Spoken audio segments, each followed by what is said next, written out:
हाँसी। स्वास्थ्य विभाग हिसार की deputy civil surgeon doctor Anamika Bishnoi ने हाँसी के नागरिक अस्पताल का औचक निरीक्षण किया।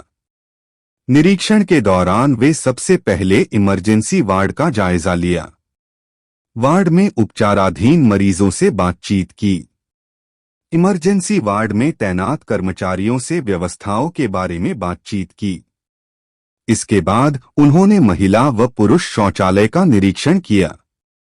दोनों ही शौचालयों में गंदगी फैली मिली। बदहाल शौचालय देखकर उन्होंने काफी नाराजगी जाहिर की और स्टाफ कर्मचारियों को आदेश दिया कि तुरंत प्रभाव से शौचालयों की सफाई करवाई जाए। इसके बाद उन्होंने प्रसूति कक्ष व सामान्य महिला वार्ड का निरीक्षण किया, जहां पर उनको सही व्यवस्था मिली। डिप्टी सिविल सर्जन ने प्रसूति कक्ष में डिलीवरी की ओपीडी की संख्या पूछी। स्वास्थ्य विभाग की ओर से मरीजों के लिए शुरू की गई सभी सुविधाओं का जायजा लिया। विभाग की ओर से चलाए जा रहे स्वास्थ्य संबंधित कार्यक्रमों की जानकारी ली।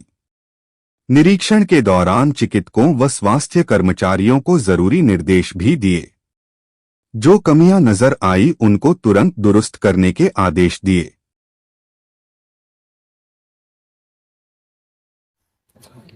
देखिए, पहले के मुकाबले में जैसे पहले जब भी विजिट्स हुई हैं उनके बारे में जो भी इंस्ट्रक्शंस दिए गए थे उनमें पहले से सुधार है यहाँ पर।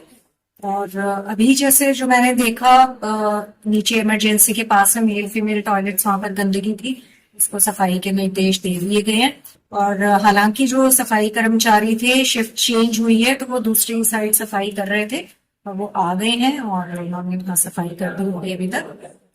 इसके अलावा लेबर रूम मैंने विजिट किया है तो वहां कोई ऐसा सिस्टम बधाई वगैरह का सिस्टम नहीं दिखा, ना ही आउट ऑफ पॉकेट एक्सपेंडिचर दिखा है। दो एक पेशेंट से भी मैंने इंटरेक्शन किया है तो patients are satisfied about the services being given.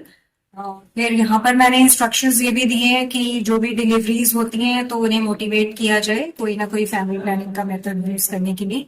जैसे 2 या 3 बच्चों वाले में डिलीवरीज हुई हैं तो उनको स्पेशल पीपीआई सीटर या कोई और मेथड यूज करने के लिए प्रेरित किया जाए। और कुछ 1-2 पेशेंट्स में मैंने नोटिस किया कि बीसीजी की एंट्री नहीं की हुई है, लेकिन उन्होंने दूसरे रजिस्टर में एंट्री की हुई है तो ये कह रहे हैं कि उनको लग गया है फाइल में एंट्री करना रह गया गलती से, तो वो ये पूरा कर लेंगे। बाकी जी कई जगह देखा जा रहा है मतलब कूलर और पंखे नहीं चल रहे हैं और उनके जो कूलर लगाए तो हुए हैं लेकिन जो बोर्ड्स हैं वो प्लाई बोर्ड वहां लगाए हुए हैं, परमानेंट बंद कर रखे हैं। परमानेंट बंद है। देखिए, कूलर तो इस मौसम में जरूरी हो गया है क्योंकि गर्मी हो गई है और कूलर चलते हो साथ साथ वीक में एक दिन ड्राई डे मनाना, कूलर को खोलकर खाली करना और सुखाकर सफाई करना ये भी जरूरी है। तो कूलर बिल्कुल यूज किए जाएं इस मौसम में मरीजों की सुविधा के लिए, लेकिन साथ साथ उनकी सफाई का भी विशेष ध्यान। मैडम चल ही नहीं रही है, परमानेंट बंद कर दिया, पंखे भी बंद है।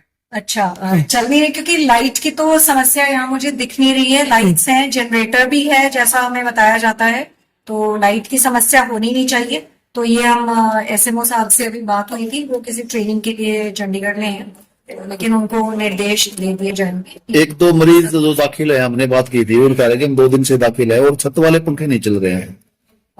ये तो फिर तुरंत ही शुरू करवाना पड़ेगा। जो ऑफिशिएटिंग एसएमओ है डॉक्टर राजीव डावला, उन्हें मैं अभी फोन कर दूंगी कि वो उसको शुरू करवाएं। क्या नाम मैडम आपका? राजीव डावला जी द्वारा एक लैप्रोस्कोपी मशीन मांगी गई थी हिसाब से, और एक मशीन जो वहाँ पुरानी पड़ी है वो यहाँ यूज हो सकती है और वो अभी तक मशीन यहाँ पहुंची नहीं। ये इस बारे में सिविल सर्जन मैडम को मैं मैसेज ट्रांसफर कर दूंगी, ठीक है, वो भिजवा। क्या नाम मैडम आपका? Doctor Anamika Bishnoi, deputy civil surgeon.